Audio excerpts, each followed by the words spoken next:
that he often fell into, a bastardized technique that he had worked up over the years, and which probably did neither of them justice. It involved repeating the mantra he had been taught while holding his breath for as long as he could, letting it out as slowly as possible, and then holding it out for as long as possible before taking another breath. Sometimes swapping out the mantra for counting down from 10 instead. It produced a pleasurable physical sensation as his stomach contracted and his fingertips and legs tingled, became weightless, and lifted off from the rest of his body. When this happened, he would try to picture the anxiety, the excess energy running out along his limbs and exiting through his extremities. But none of it ever really worked. Right now, it had calmed him a little, perhaps. His grip on the armrests felt less violent, but it wasn't stopping the spasming, the sweating. Nor was it blocking out intrusive thoughts, wasn't distracting him from what was happening to the plane, or to his body. Not for more than a second or two. So he also tried holding on to certain images or scenes.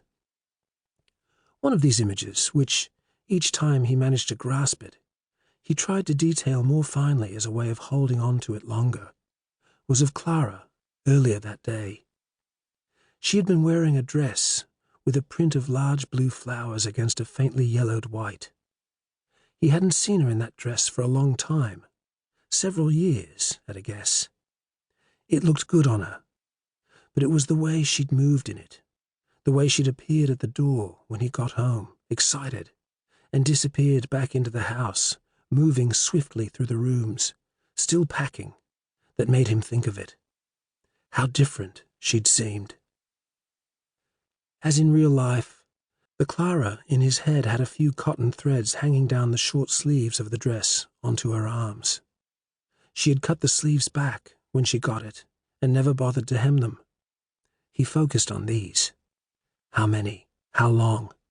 The freckles on the pale arms beneath. They were in the kitchen.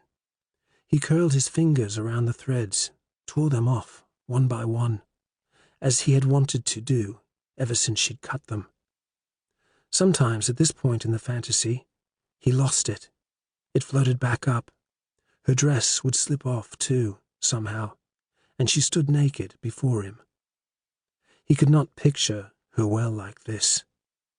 Then they had sex, on one of the kitchen chairs, like they had never done in real life.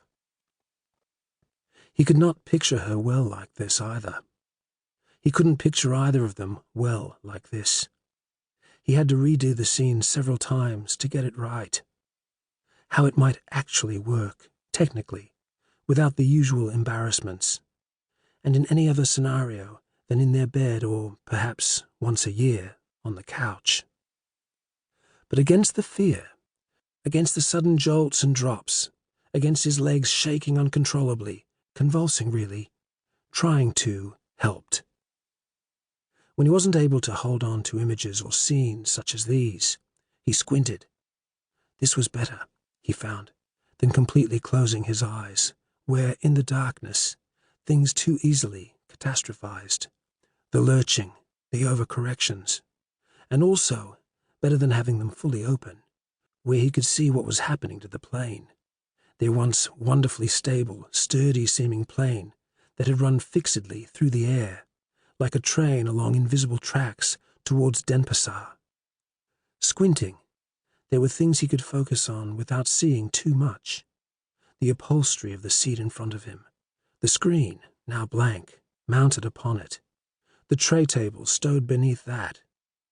Through the curtain of his eyelashes, all this swam in filmy, vertical lines. In contrast, he could just make out Clara's face was frozen in an expression of delight. Her face was turned to his, but she was looking out from the corner of her eye, down the aisle, towards the front of the plane, as if she had woken and turned to say something to him, found him asleep, and her thoughts had drifted. Or perhaps she had become distracted, mid-thought, by the escalating turbulence. Clara had always loved turbulence. It was a strange